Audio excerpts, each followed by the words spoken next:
G'day. It has been a long time, hasn't it? You know, it's almost 2 years since my last video. Time flies when you are recovering from bushfire and preparing a house for sale and moving house. Does that mean I'm back? I'm not really sure. It depends how much traffic I get on this channel going forward, I guess.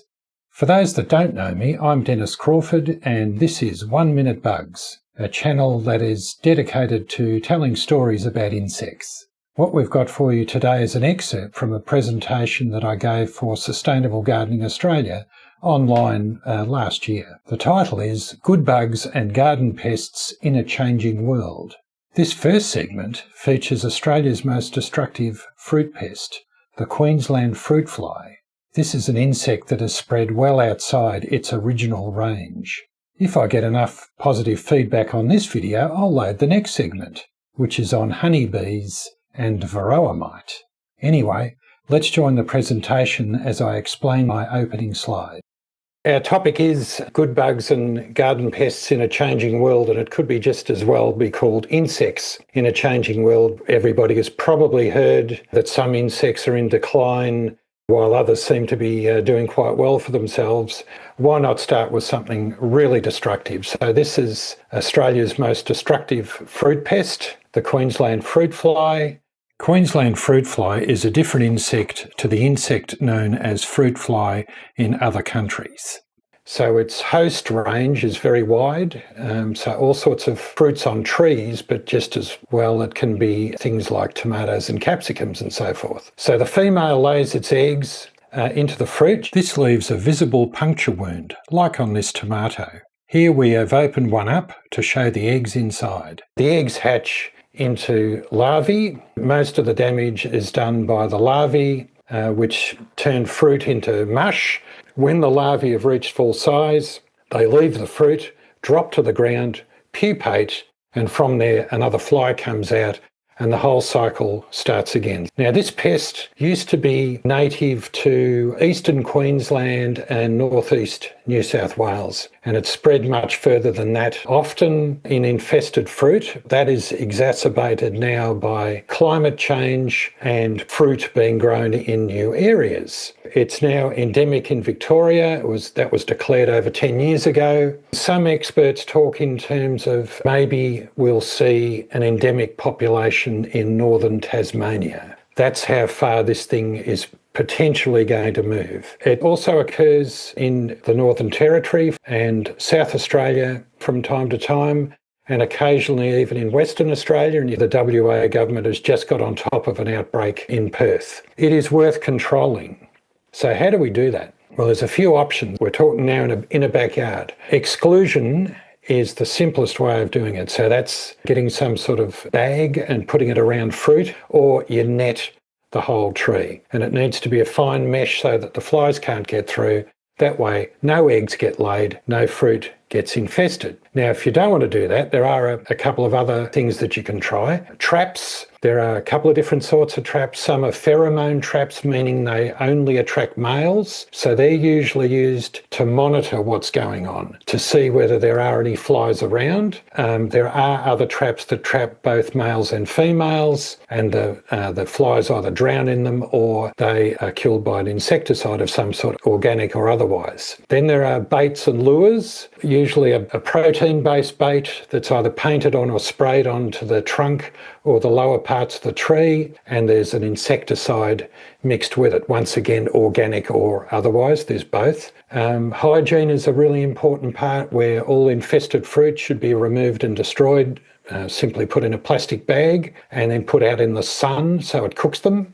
Then it's really important to encourage your neighbours to do the same thing, because you might be doing all the right thing and minimising the fruit flies in your backyard, but your neighbour isn't.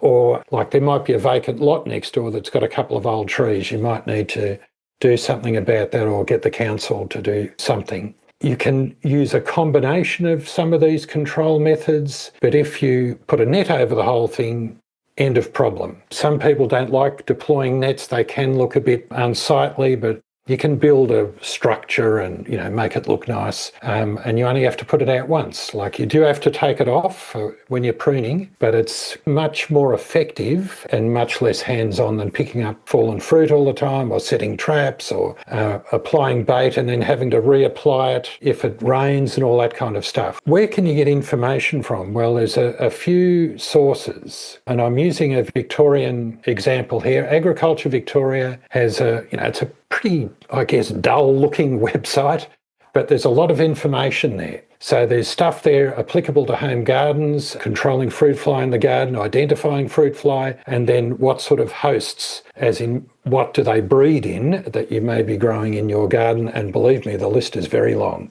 Now, I want to talk about this idea of getting your neighbours to help out by controlling it in their backyards. This is a sort of an industrial example. And we're talking about the Goulburn Murray area of Victoria. For those outside Victoria, if you see that little map of Victoria up there in the top right-hand corner, it's that blue blotch up the top. But it's incredibly important from a fruit growing point of view. It's the largest producer of stone fruit in Australia, 100% of the canned pears, so it is pretty important to control fruit fly in this region. And one of the problems that the commercial growers have is they do all the right things. They've got traps out there. They use baits as well, and then they may have to apply insecticide. If they can't net the trees, it's just not practical. There's way too many. And so where do the fruit flies come from? Well, from backyards in the local towns. Old fruit blocks that are no longer used, along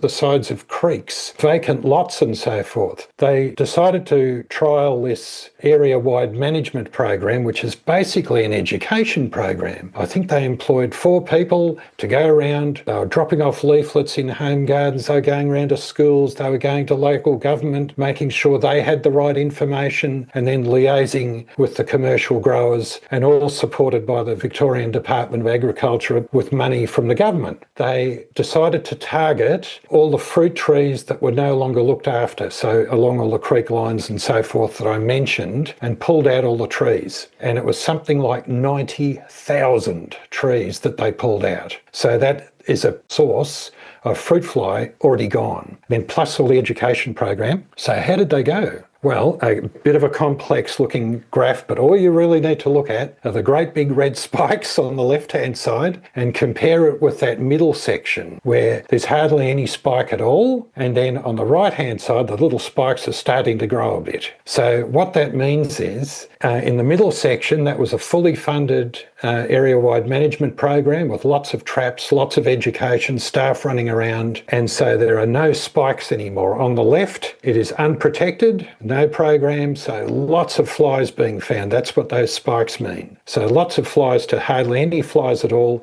and then slowly starting to move up on the right-hand side. And you think, now what's going on there? Why is it starting to increase? Well, unfortunately, the government saw the middle thing go, oh, well, that's worked. Well, we can start turning off the money. And that happens all the time, that things work and government goes, great, oh, we've solved that. No, well, you'd never eradicate these things. You're just suppressing them, and you've got to keep suppressing them. So the money needs to be turned back on.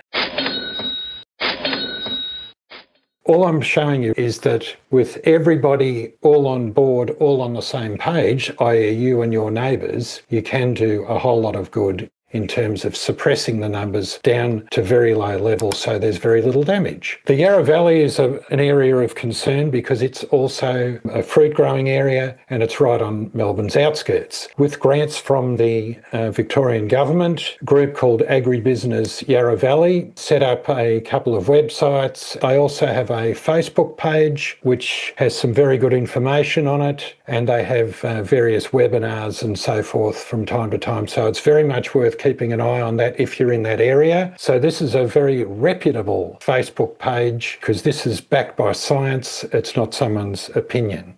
Varroa mite and honeybees. This is a really good topic for misinformation.